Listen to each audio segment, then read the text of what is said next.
Hello and welcome back to my channel. I am Rachel and today I am bringing you along while I make and can beef bone broth. So if that is what you're looking for, stick around and let's get started.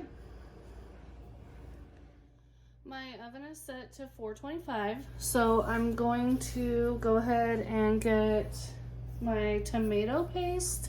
So I'm following Becky from Acre Homestead, her recipe, and she says to use olive oil and tomato paste when you're roasting your beef bones for broth. So I've never done it this way, which is why it's a recipe that I wanted to follow and take you guys along with me, because in her video she didn't actually show the tomato paste step, so I'm just gonna do that. But anyways, so I'm going to spread tomato paste on these beef bones, which happen to have a ton of meat on them. I'm not going to can the meat. I'm going to use the meat in a cottage pie later this week. But I'm also only hoping to can pints, which is good because in this package of beef bones that I got from the butcher when we bought our quarter beef, there's only 3 beef bones and most of it is meat. Like how dark it's gonna be is what I'm trying to say.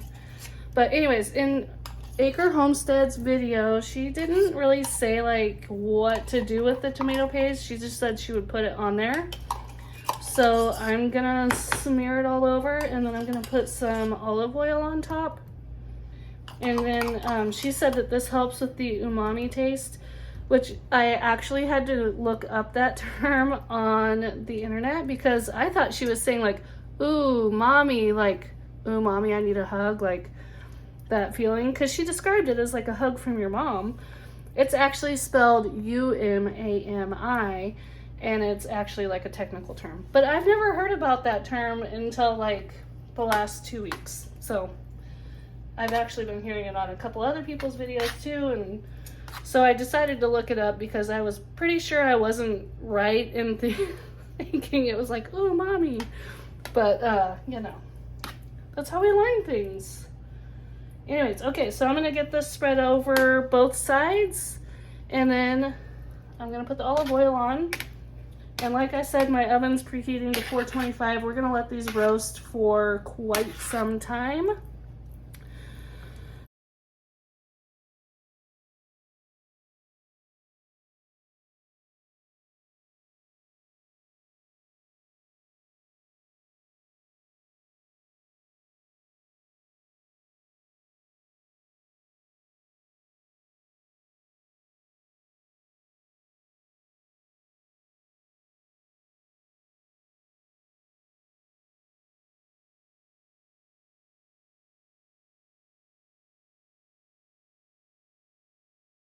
It smells good. It smells like tomato paste. I think that smells pretty good. I'm gonna go wash up, get these in the oven after it preheats, and I will bring you back when it's time to flip them. Okay, these bones have been in on the original side for about 45 minutes at 425. Woo, those smell good. Yummy. So I'm gonna flip them.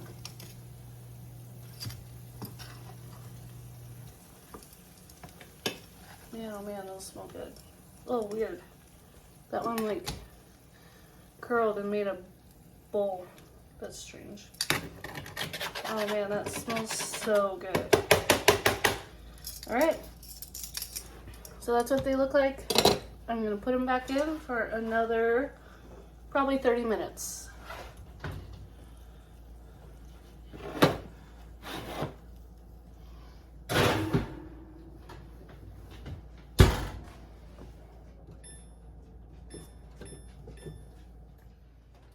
Time to take them out. They got a little toasty. Whoops. That's okay. It'll be good. So, now that they're all toasted up, or roasted up, I guess, I'm gonna put them in my Instant Pot since I don't have very many bones here, and I'm also going to only be canning pints of broth. So if I put it in my Instant Pot to make the broth, I will get 2, 4, 6, 8 pints, maybe 9 out of this stuff. And then, like I said, I'll be saving the meat for later this week. So I'm gonna get my Instant Pot ready. Okay, so here's the insert to my Instant Pot. I'm just gonna put, oh dear. Oh dear. I'm gonna put the bones right in there, so you can see. This one stuck a little bit. Okay, that looks good. This is just burnt. Normally I would try to save these droppings, but I don't want my broth to taste burnt. So I'm not gonna scrape them up except for whatever comes off easily. Okay, I'm gonna fill it up to the max line with water, which is, I'm not sure if you can see, it's right here. It holds 18 cups of water. Nope, I lied. It holds 17 cups of water when you want to pressure cook it, which is what I'm going to do for about an hour. So I'm gonna go get that done. All right, I have my pressure lid here for my Instant Pot. It is locked on and it is set to sealing. I'm gonna turn it on to pressure cook for 1 hour. And press start. That'll come up to pressure. It's gonna pressure cook the broth and get all the good stuff out of the bones. And then it will let me know when it's done. This is what it looks like after pressure cooking for 1 hour in the Instant Pot. Let's see if I can pull up. The meat is very tender. So it didn't take all the marrow out of the bone, but it's really, really soft, you can see there, so I might just kind of squish it out and have that go into the broth that way. But anyways, that's what it looks like, and now I'm going to set it in the refrigerator overnight so that the fat will separate to the top. It's the next day now, and my fat has all risen to the top and separated from the broth. So I'm just gonna use this slotted spatula and pick it up out and put it in my bowl.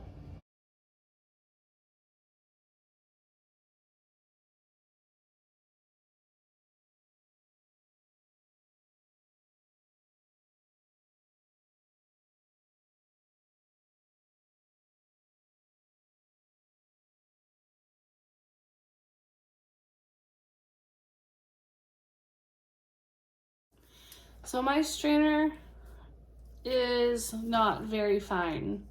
This is the finest one that I have, but sediment still goes through. I don't really mind that very much when I'm using my broth, so it is what it is.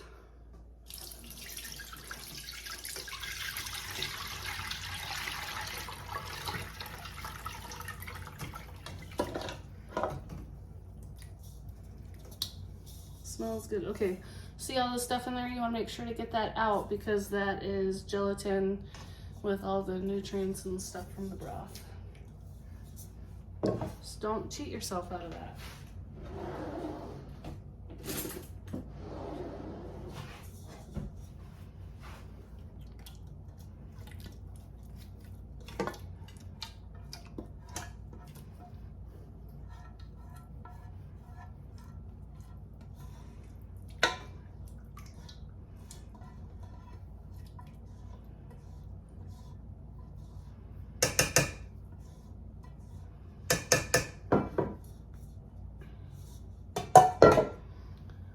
Next, I'm going to put the bones in here, put the meat off the bones into a separate container to save for dinner tonight.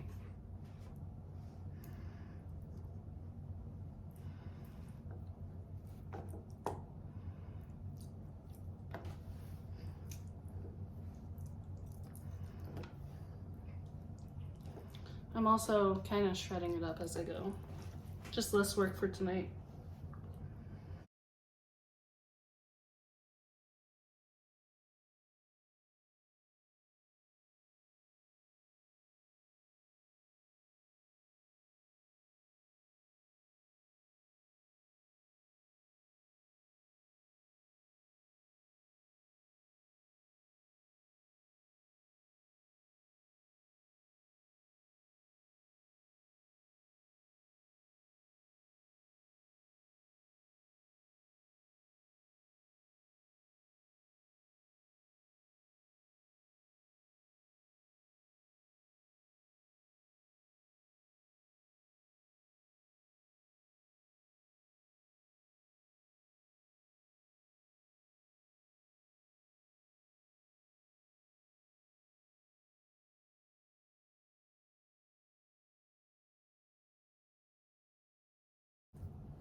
This is going to be more than enough meat to feed my family of 6 in a cottage pie for dinner tonight, which is perfect because it has been pretty darn cold out. It's been freezing every night for like the last week, which isn't unusual weather for here, but it's taken a long time to get here this year.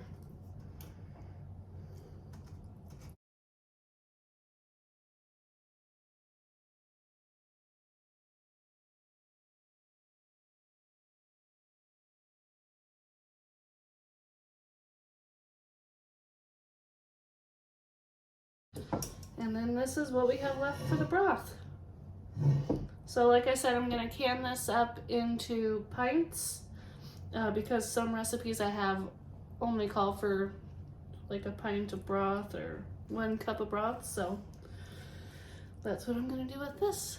Okay, now I'm going to start canning up the broth. I have my ladle, my funnel, my jars, and my lids.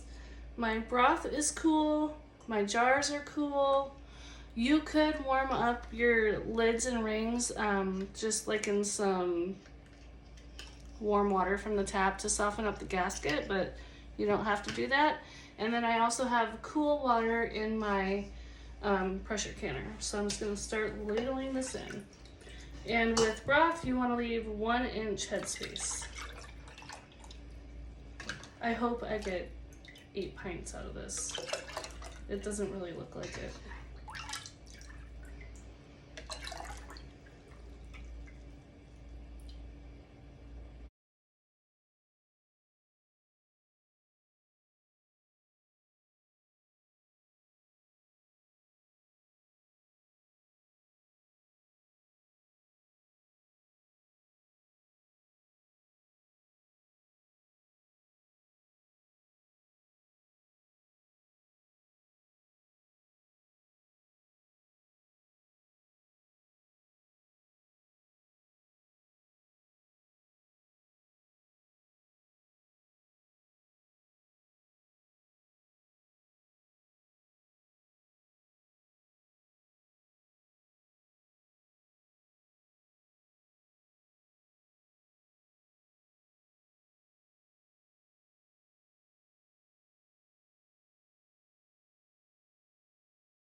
Oh my goodness, would you look at that?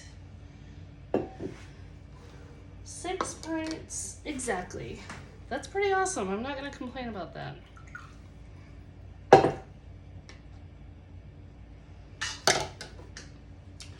All right, now I'm gonna take my paper towel and my vinegar.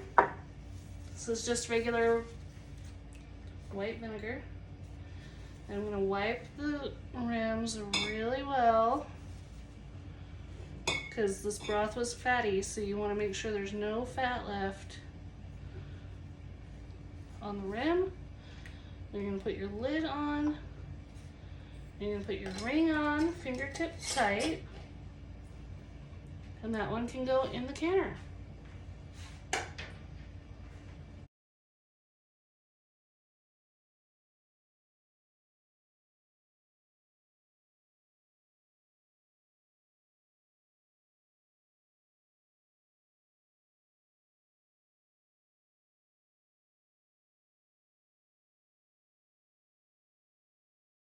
Now for broth, I like to use my narrow mouth jars so I can save my wide mouth jars for something else that would be a little more difficult to get out.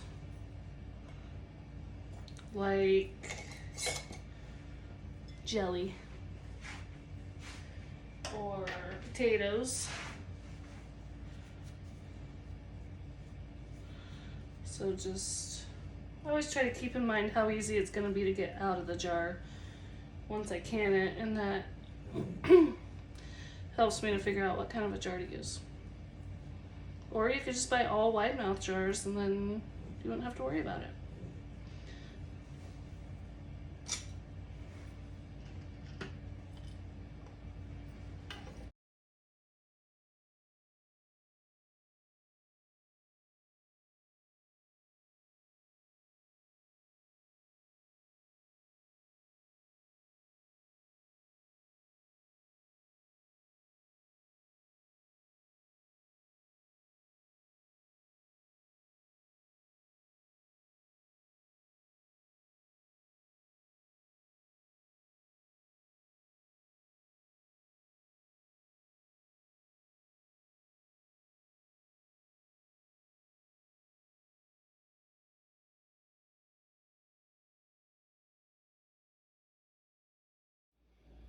Okay, here they are all in the canner.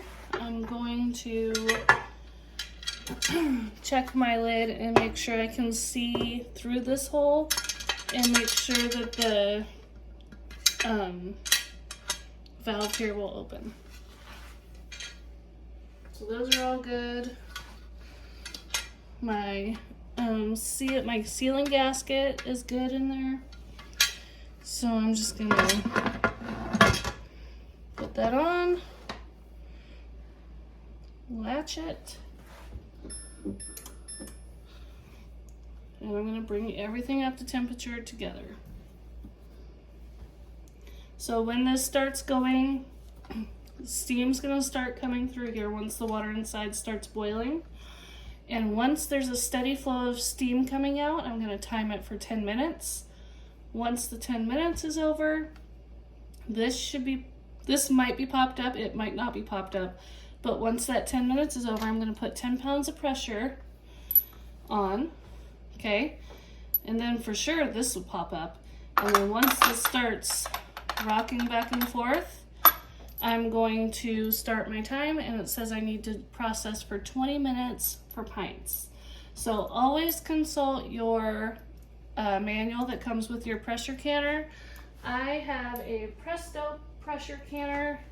I have a 16-quart Presto pressure canner. So that's what directions I am following for, but always consult your own manual.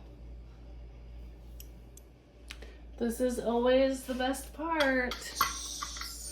When the little tab here goes down, that means there's no longer any pressure in there.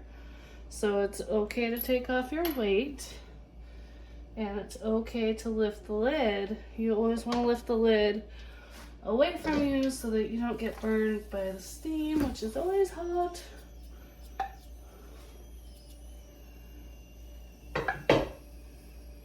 Okay. I hear some lids popping, which is awesome.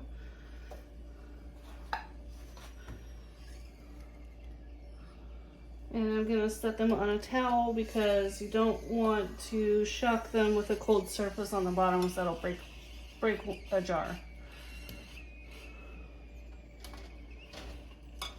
They look really pretty from that tomato paste. Really, really pretty. And these are gonna continue to boil for some time. And then when they cool, that's what's going to cause the vacuum to seal it, if they're not sealed already. Now, my grandma always taught me to cover my jars with a towel so that they don't cool off too quick. She never told me that that's exactly why, but I'm assuming that that would be why. So that's what I do. So I just use any towel just to kind of protect them. And that's that. I'm going to leave them sitting there until about dinner time when I need to move them from the stove to make dinner. So that's so exciting.